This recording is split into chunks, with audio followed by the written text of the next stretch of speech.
Este é o Bode na Sala, o podcast da família empresária. Neste episódio número 17, Hélder de Azevedo apresenta a quarta dimensão social da longevidade, monitoramento. Mas preciso monitorar o meu familiar? Não é falta de confiança? Nesse podcast, estas e outras questões que são verdadeiros bodes na sala serão respondidas. Desfrute! Olá, como vai? Tudo bem? Você sabia que um dos direitos universais de todo cotista ou sócio de empresa é o direito de fiscalizar e o de monitorar a empresa ou as empresas que ele ou ela investe? Como funciona a questão do monitoramento se for uma empresa de família?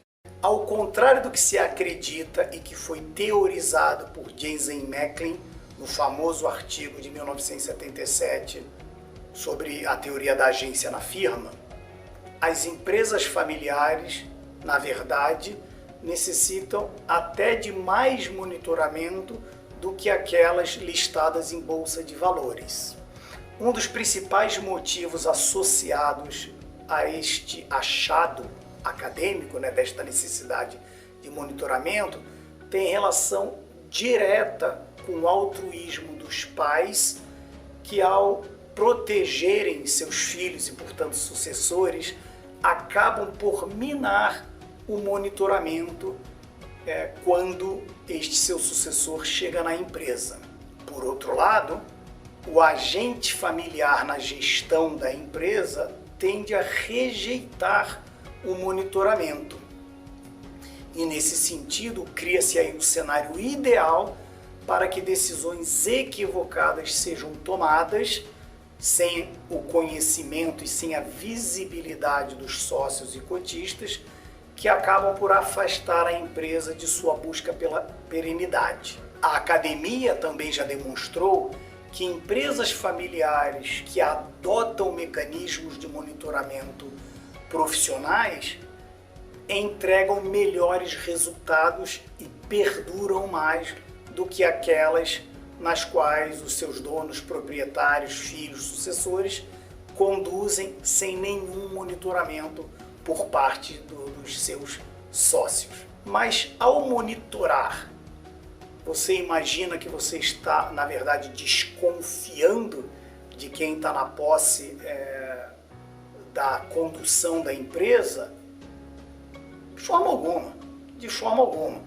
Monitorar, na verdade, é uma demonstração até de respeito pelo seu capital, que lá está investido, e até aos próprios gestores, pois dará a eles a certeza de que o que eles estão entregando como gestores daquela empresa está em linha com os desejos dos cotistas. Portanto, monitorar não é um luxo, não é uma obrigação na empresa familiar, mas sim uma necessidade. Enquanto o monitoramento nas empresas listadas tem relação direta com balanços auditados, com auditoria externa e interna, com a existência de comitês de auditoria no ambiente do conselho, com a existência de conselhos fiscais, pouco ou nada disso se aplica na empresa familiar.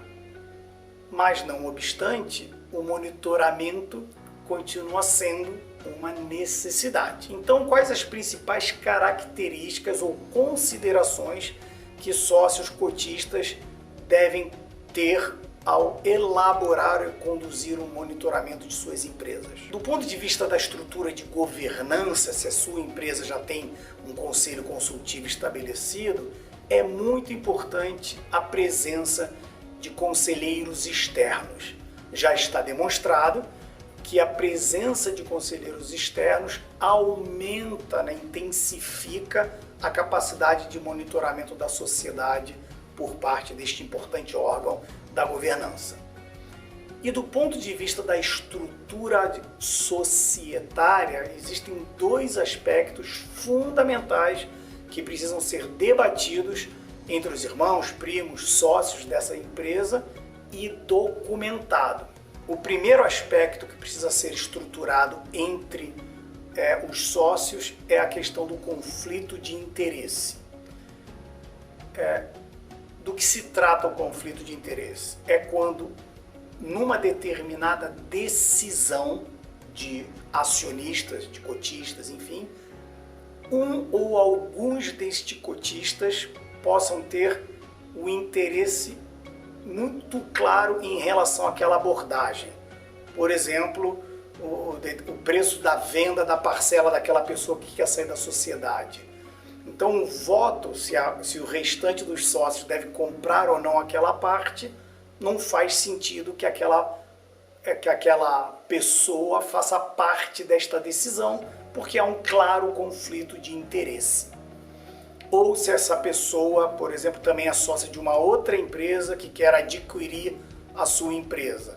Então, na decisão da sua empresa, ela não pode participar da decisão, porque há um claro conflito de interesse aí.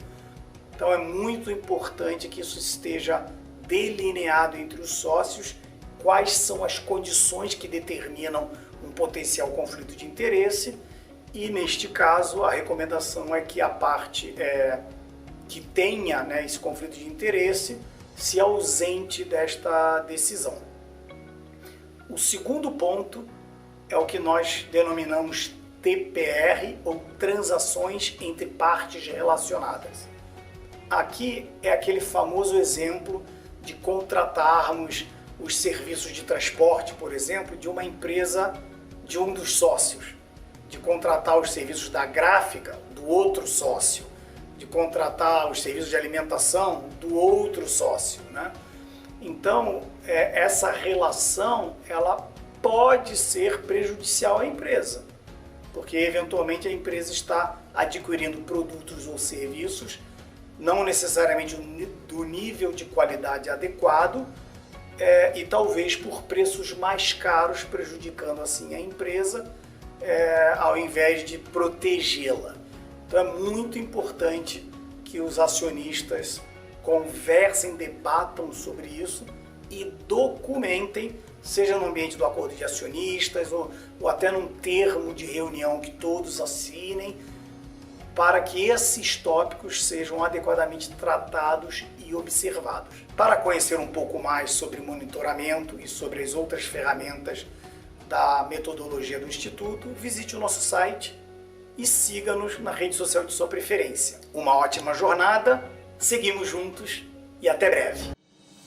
Gostou deste episódio do Bode na Sala? Então marque-o já nos seus favoritos. Assim fica mais fácil retornar a ele, seja em caso de dúvidas ou para compartilhar. Estamos presentes nas principais plataformas de streaming. Avise aos seus amigos e parentes. Aproveite e escute os episódios anteriores. Tudo isso para você não perder justamente aquele episódio que teve ou terá exatamente a ideia para resolver o problema que mais te atormenta. Até o nosso próximo episódio!